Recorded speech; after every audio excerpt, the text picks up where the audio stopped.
Coming to you live from the Newsfirst Centre here in Colombo, this is Primetime News on TV1 and I am Jamal Ratnayaka. I'm Nicola D'Souza. Here are your headlines. Secretary of the National Economic Council says there is no issue on repayment of debts. SVD Naika requests the President to abandon the idea of dissolving Parliament. United National Party challenges to call a presidential election. Ranil Wickremesinghe informs all UNP MPs to refrain from commenting on legal matters without knowing the facts. Secretary of the National Economic Council, Professor Lalit Samarkone, expressed the following views at a cabinet press briefing held today regarding the economic position of Sri Lanka. This week's cabinet briefing was joined by Professor Lalit Samarkone and the Central Bank Governor Dr. Indrajit Kumaraswamy to explain Sri Lanka's economic position. Professor Samarkone says that the current condition of Sri Lanka's economy was not due to short-term influences. An economic crisis is created during a time frame. Therefore, we must ask the question, during the medium term, what turn did the economy take? Compared to the end of 2014, the country's debt has increased by 49%. In 2014, the budget deficit stood at 5.7. In 2015, the deficit increased to 7.6. We did not go anywhere with the problem regarding the budget deficit of 5.4 in 2016 and 5.5 in 2017. If we stood at a certain position, that is where we stand even today. The budget deficit in the medium term is a structural issue. The balance of payment in 2014 was 2.5%. By 2018, this had increased to 2.9%. In 2004, economic growth was 5%. However, last year, after 16 years, the lowest growth was recorded. This year, we expect an economic growth of nearly 4%. This is why we say that our country is currently facing several economic issues. These issues were not created recently.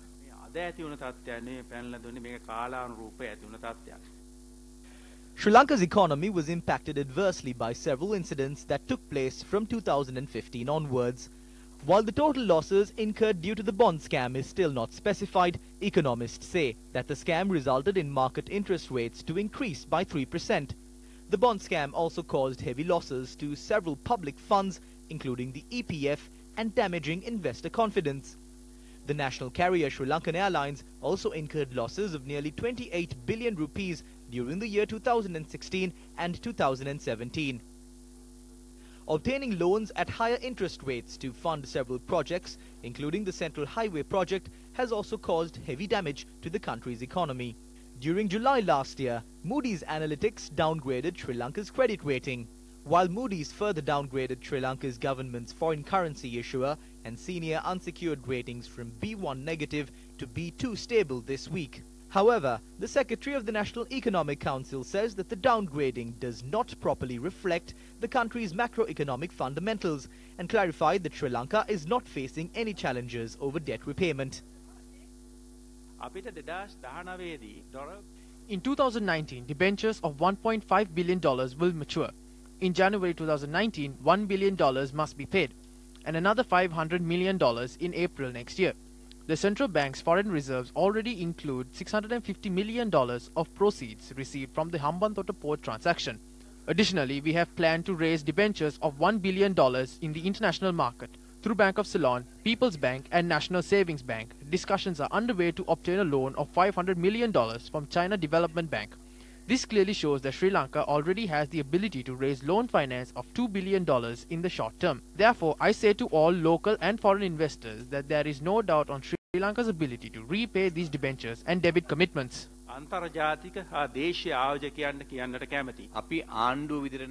Loans are obtained as a country, not as a government. Regardless of the government in control, we are all bound by the decision of the government. We cannot surrender to Parliament because Parliament representatives change from time to time. That is why rules are imposed and we must fulfill our responsibilities adhering to these laws.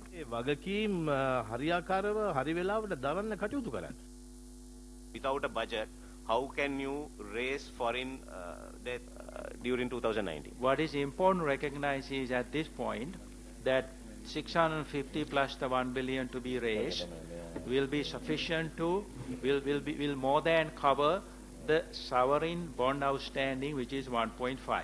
Then the other debt, 4 billion or so, actually next year about 5.4 billion.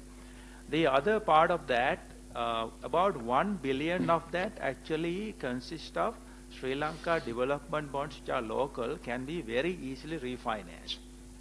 Then the others are project loans. Most of them are project loans. And as you know, project loans are not only outflows. We receive from bilateral and multilateral sources in a given year up to about 600 million, at least $600 million we receive. So that's another source of funds that are going to be doing.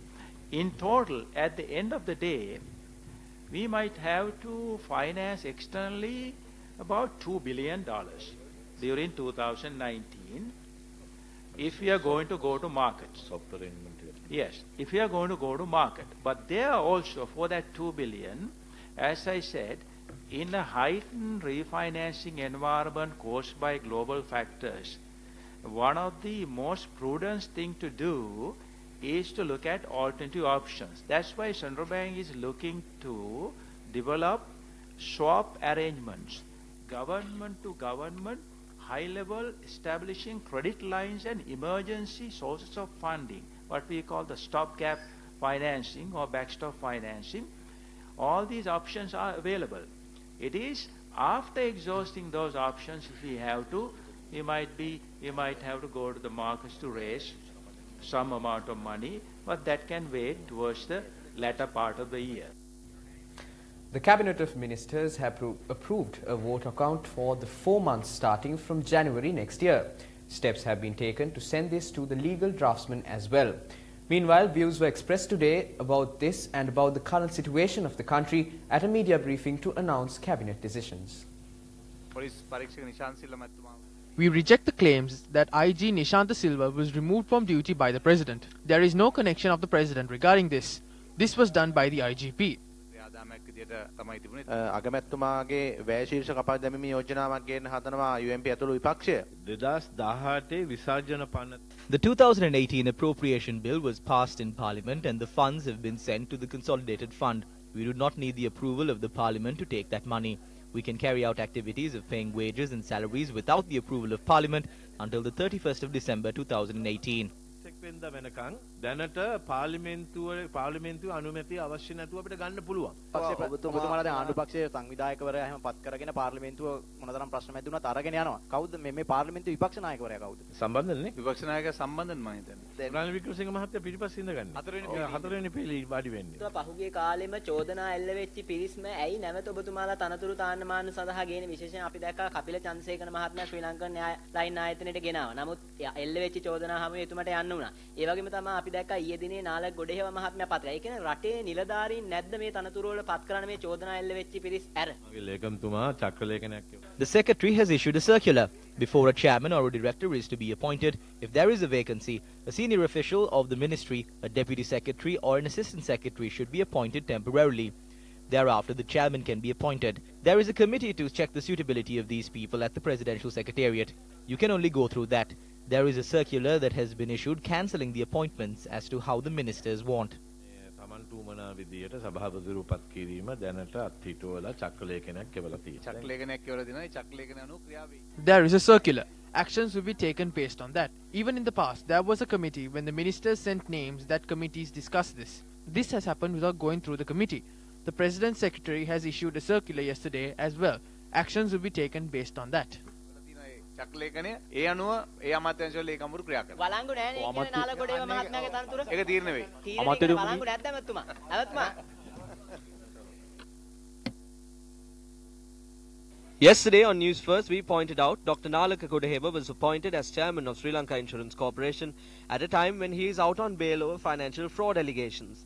It is a known fact that several financial misappropriations, such as steep increases in stock prices of certain companies, the controversial pumping and dumping scandal, occurred during his tenure as the chairman of the SEC.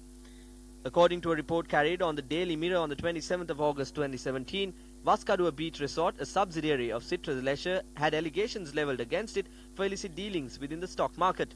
Nalaka Kodaheva had acted as the 10th and 16th largest shareholder of this company at the time. He is also the 7th largest shareholder of yet another controversial company, which is the Colombo Land and Development Company. The Daily Mirror report also goes on to say that Dr. Nalaka Godaheva had acted as the chairman of a company named Divasa Finance, which individuals such as Dilit Jayavira and Varuni Amanugama are affiliated to. He also has allegations levelled against him for being a middleman when obtaining a large amount of money which was to be acquired by a member of the Rajapaksa family during the infamous Krish transaction.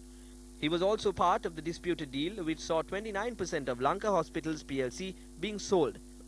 Following the toppling of the Rajapaksa administration in 2015, a probe was launched to look into financial misappropriations committed by him at the SEC. The allegation against him was for releasing funds which were allocated for a program implemented to promote investing in the stock market among youth and transferring it to Namal Rajapaksa for another task. Yet another appointment which bears a striking similarity to Nalaka Godaheva's appointment took place recently as well. That is Kapila Chandrasena, who has many allegations levelled against him being appointed as the chairman of Sri Lankan Airlines. However, Kapila Chandrasena was forced to resign from his position following a mass outcry from the general public. What is the hidden agenda behind appointing disputed, controversial individuals to top positions over and over again?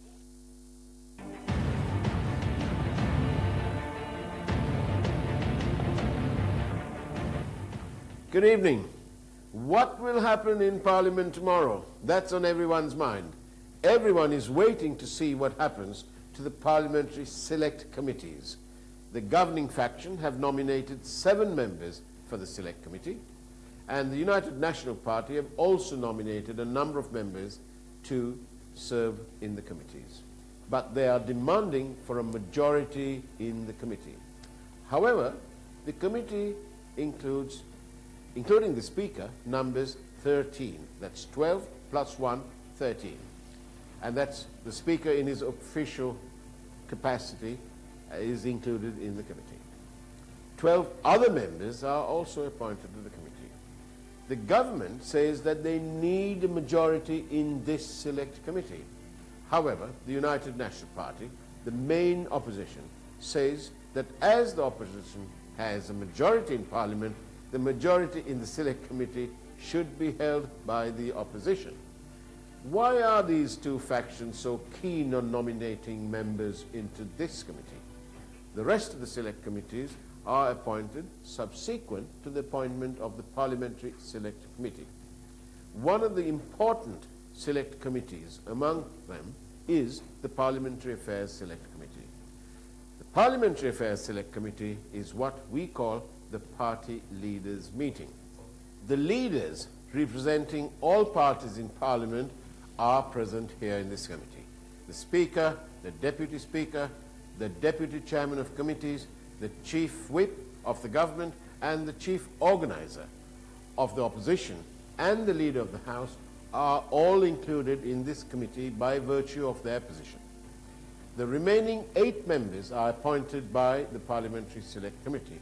So both the opposition and the governing faction are attempting to claim a majority in this committee so that they can appoint MPs who support them in all these other committees.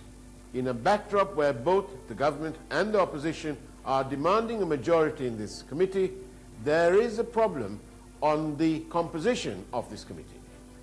So how will the JVP and other parties nominate their members for this committee? There is a great chance that this matter will remain unresolved after Parliament convenes tomorrow. Newsfirst will report as and when it happens.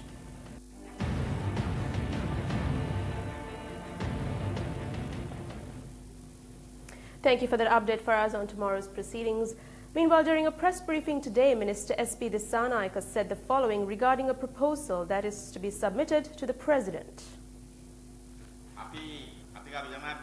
We are requesting the President to let go of the idea of dissolving the Parliament and holding elections. Many MPs were attempting to join us, but they all ran away when the Parliament was dissolved. Elections should be held during the latter part of 2020. If the President decides to cancel the Gazette issued regarding the upcoming elections after the 7th, there could be complications. However, the President has the power to cancel the Gazette even a moment before the decision is announced. Cancel the Gazette and cancel the election. The United National Party convened a press briefing at Temple Trees today. අපිට පාර්ලිමේන්තුවේ අතිමහත් බහුතරය තිබෙනවා. We have a majority in Parliament. We have 125 seats and we will continuously claim this. When Parliament was convened on the 14th, 15th and 16th, only 85 were present in Parliament. So if a vote is taken, they will have 85 votes. We challenge them to show more than 85 tomorrow. There are at least 18 individuals who do not attend parliamentary sessions. They are struggling to take MPs from our side. අත්මිටි කාගෙන දිව විකාගෙන හදන්නේ මෙහෙන් ගන්න. නමුත් කොච්චරක් කියලා ගන්න. අතුරු අයවැයක් කීයද යෝජනා කරන්නේ විදේශී පාර්ලිමේන්තුවල? අතුරු අයවැයක් ගේන්නේ කොහෙද?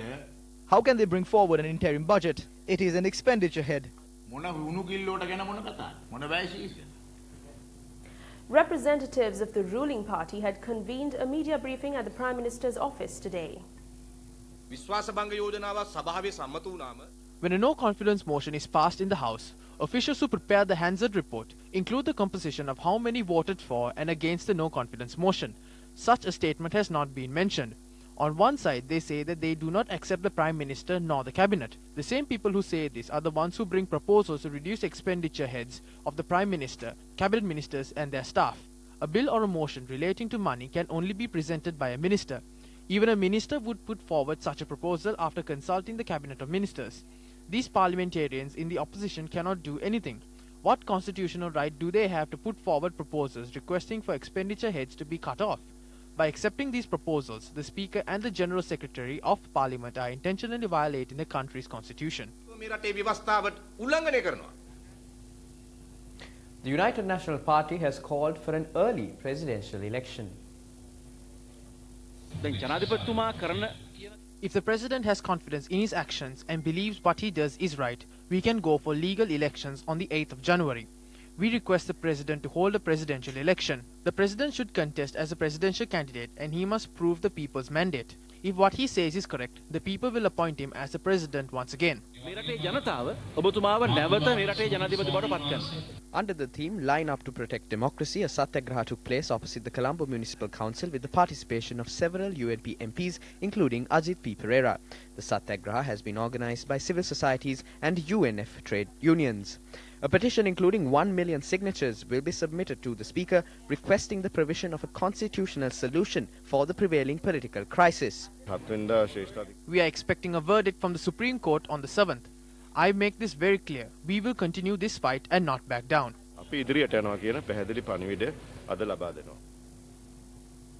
Minister Udaya Gamanpilla extended a challenge to the United National Party at a media briefing held today. Last Sunday at the all-party meeting, Ajit P. Pereira said 113 MPs are willing to submit affidavits in support of Ranil Wickremesinghe. Not only that, he said he can have it ready by 10 a.m. the next morning. However, 5 days have lapsed. There seems to be no sign of an affidavit. Even until this moment, there doesn't seem to be any affidavits. There seems to be no sight of Ajit P. Pereira either. The bitter truth is that the UNP does not have the support of 113.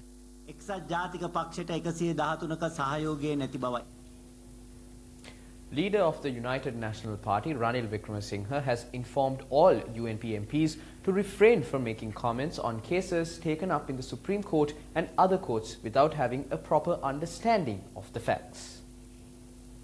A statement from the UNP's Central Bureau notes that concerns were raised following the comments made by UNP MPs at media briefings and programs over the past few days. Wickremesinghe has informed all UNP MPs to make comments with awareness and responsibility when speaking on certain matters and to refrain from making comments if they don't have sufficient facts.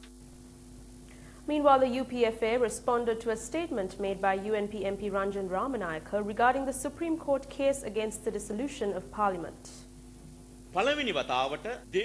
For the first time, a politician is talking about two-thirds in the Supreme Court. Do not put this solely on Ranjan Ramanayake. This is the stance of the UNP.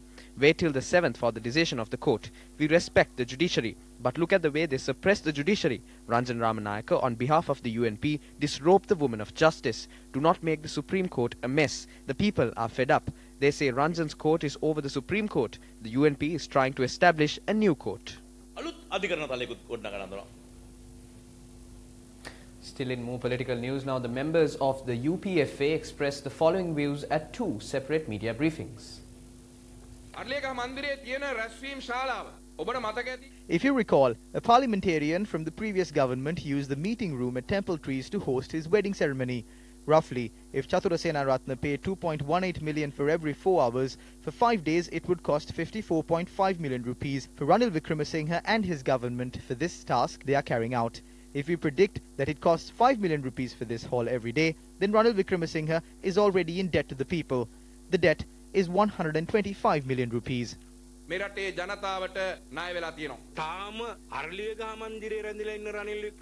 is Ranil Wickremesinghe still at Temple Trees? Why isn't he leaving? What lie is he ready to tell now? He is just preaching false statements to his followers. He is trying to plunge the country into anarchy by involving foreign ambassadors. You cannot dance according to the West tune.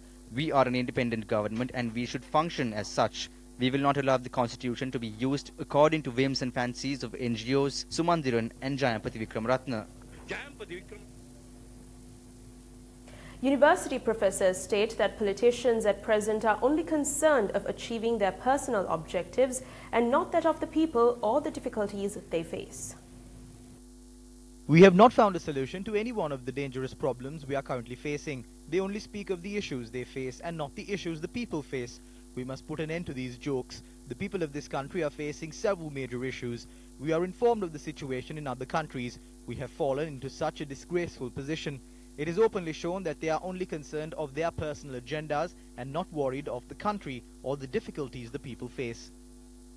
Sports First Allianz Platinum Awards 2018.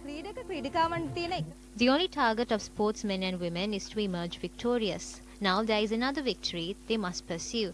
That is a Platinum Award. I congratulate them. Sports First Allianz Platinum Awards 2018. Gammadda 1000 Projects initiative grows from strength to strength, and yet another project was vested with the public today. A pipeline and other facilities were provided to the Rangiri Ulpata Aranya Senasanaya in Horupatana, Anuradhapura.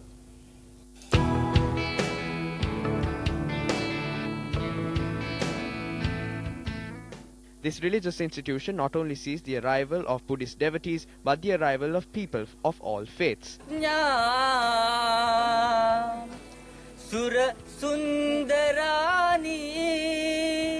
The monks who are resident at the Aranya Senasanaya and the devotees who arrive here for religious activities did not have proper sanitary facilities over a long period of time. The water was brought into the Senasanaya from about a kilometer away. After a request was made from the Gammadda Secretariat, the ill full moon Poya Day was dedicated for this purpose. The pipelines and the sanitary facilities were granted to the Senasanaya with the generous support of cardiologist Dr. Prakash Priyadarshan, Nilanka Gunatilaka and Tekla Gunatilaka. News First News Director Roshan Watawala, National Organizer of Gammadda Kenneth Veerakodi and other officials took part in the event. These are not things that should be done by Sirasa. These are duties that should be carried out by the politicians that have been appointed by the people. This is why I said earlier that Sirasa has a big heart.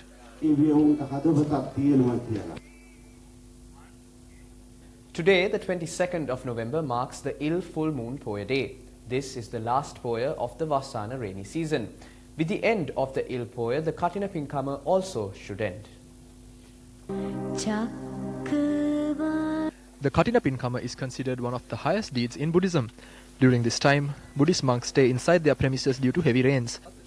This happens for roughly 3 months.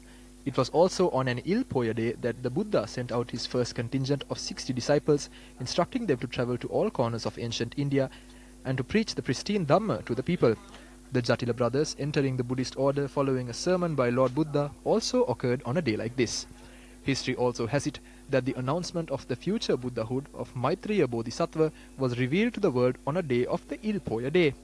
Meanwhile, a special Buddha Puja was organized at the Shakya Malakaya opposite the headquarters of the Capital Maharaja Organization Limited.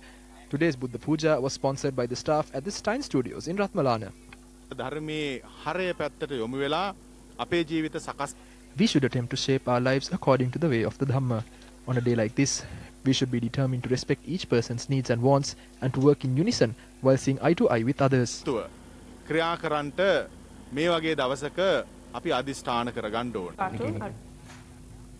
The Prime Minister's office says revenue generated from agriculture will be exempted from income tax within this week.